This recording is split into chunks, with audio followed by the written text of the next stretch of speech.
여러분, 패션의 완성은 얼굴이라는 말, 일명 패완얼이라는 말 아시죠? 제가 올리는 영상에서 빼놓지 않고 얼굴이 반은 먹고 들어간다는 댓글이 계속 달리는데요. 그런데 오늘 소개할 주인공은 지구 역사상 가장 잘생긴 남자 중 한 명으로 취급받지만 아이러니하게도 패완얼을 반박할 수 있는 예를 보여줍니다. 바로 알랭 들롱인데요. 뛰어난 외모를 가졌지만 오히려 그 외모를 최대한 덜 드러내는 옷을 입었죠. 그런데 이상하게도 그렇게 덜어낸 자리에서 누구보다 강한 스타일이 완성됩니다. 알랭 들롱은 1960년대 프랑스 영화의 황금기를 상징하는 배우로 조각 같은 미남의 대명사이자 고독하고 차가운 카리스마를 지닌 누아르 영화의 독보적인 아이콘입니다. 영화 태양은 가드키와 사무라이 등을 통해 전 세계적인 스타덤에 오른 그는 화려한 외모에 안주하기보다 오히려 절제된 패션과 태도를 고수하며 자신만의 독보적인 스타일을 구축했습니다. 단순한 배우를 넘어 시대를 초월한 스타일의 기준이 된 그는 무엇을 더하기보다 덜어냄으로써 본질적인 우아함을 증명한 진정한 미학자이기도 합니다. 알랭 들롱의 스타일은 단순한 품질 그리고 자신감을 기반으로 합니다. 그의 옷장은 시대를 초월한 패션 원칙을 관통하고 있죠. 흰색, 네이비, 베이지 같은 중립적인 색조를 베이스로 삼고 군더더기 없는 클래식한 컷을 선호하며 무엇보다 사려 깊으면서도 세련된 여유를 보여줍니다. 린넨 셔츠나 네이비 스웨터, 트렌치 코트, 치노 팬츠와 로퍼 같은 간단한 아이템들로도 멋져 보일 수 있다는 걸 증명했죠. 물론 이 옷은 못생긴 사람이 입어도 멋져 보입니다.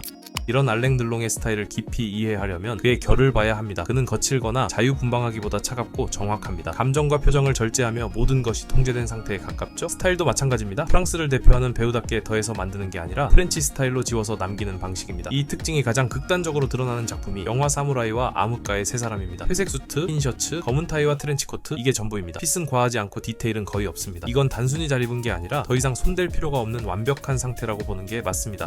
반대로 태양은 가드키를 보면 앞서 언급한 리조트 스타일의 정수가 드러납니다. 밝은 셔츠와 여유로운 스타일로 훨씬 가볍고 편안한 분위기를 보여주죠. 하지만 여기서도 공통점은 변하지 않습니다. 여전히 과하지 않고 여전히 꾸민 느낌이 없습니다. 셔츠는 자연스럽게 열려있고 소매는 무심하게 걷혀있죠. 이건 스타일링이 아니라 그 상황에 완전히 들어맞은 상태입니다. 그래서 더 자연스럽고 설득력이 있습니다.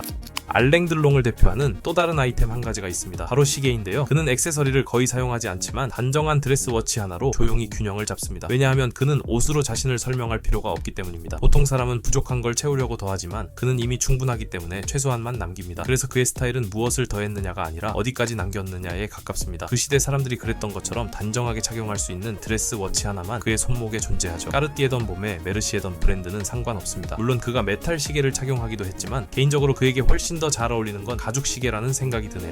그런데 여기서 우리가 오해하지 말아야 할 점이 있습니다. 그가 단순히 아무 기본템이나 걸쳤느냐 하면 절대 아닙니다. 알랭 들롱 스타일의 핵심은 그냥 기본템이 아니라 나에게 잘 어울리는 기본템을 골라내는 성우 안에 있습니다. 그의 옷장을 채운 네이비 스웨터나 린넨 셔츠는 사실 우리에게도 익숙한 아이템들입니다. 하지만 그는 그 안에서 자신만의 디테일을 찾았습니다. 예를 들어볼까요? 영화 태양은 가드키에서 알랭 들롱은 하늘색 린넨 셔츠를 입고 나옵니다. 잘 어울리죠? 디테일을 살펴보면 가슴 쪽에 주머니가 없고 몸에 감기는 슬림핏의 적당한 크기에 스프레드 컬러가 돋보이는 셔츠입니다. 모든 게 알랭 들롱에게 잘 어울리죠? 그럼 알랭 들롱이 지금 옷을 사입으면 어떨까요? 우리에게 익숙한 유니클로와 스파오의 리넨 셔츠를 비교해보죠. 유니클로의 리넨 셔츠는 알랭 들롱의 셔츠와는 달리 가슴팍에 주머니도 있고 셔츠의 컬러 모양도 다르며 핏도 조금 더 오버핏이죠. 오히려 스파오에서 파는 린넨 셔츠가 좀 더 알랭 들롱의 셔츠에 가까운데요. 아마도 알랭 들롱이라면 스파오의 린넨 셔츠를 사입지 않았을까라는 생각이 듭니다. 셋 다 하늘색 셔츠이긴 하지만 그 미세한 디테일이 주는 메시지는 완전히 다릅니다. 알랭 들롱은 단순히 남들이 사라는 옷을 맹목적으로 따라 사는 게 아니라 본인의 무드에 맞는 두께, 질감, 기세 모양을 집요하게 선택한 것이죠. 물론 영화에 출연하면서는 의상 디자이너가 이걸 다 골라줬겠지만 어쨌거나 자신에게 맞는 아이템들을 착용했다는 점을 눈여겨봐야겠죠. 내가 내 옷의 디테일에 스스로 만족할 때 우리는 비로소 옷 입기 놀이를 멈추고 진짜 옷을 입는 단계로 넘어가게 됩니다.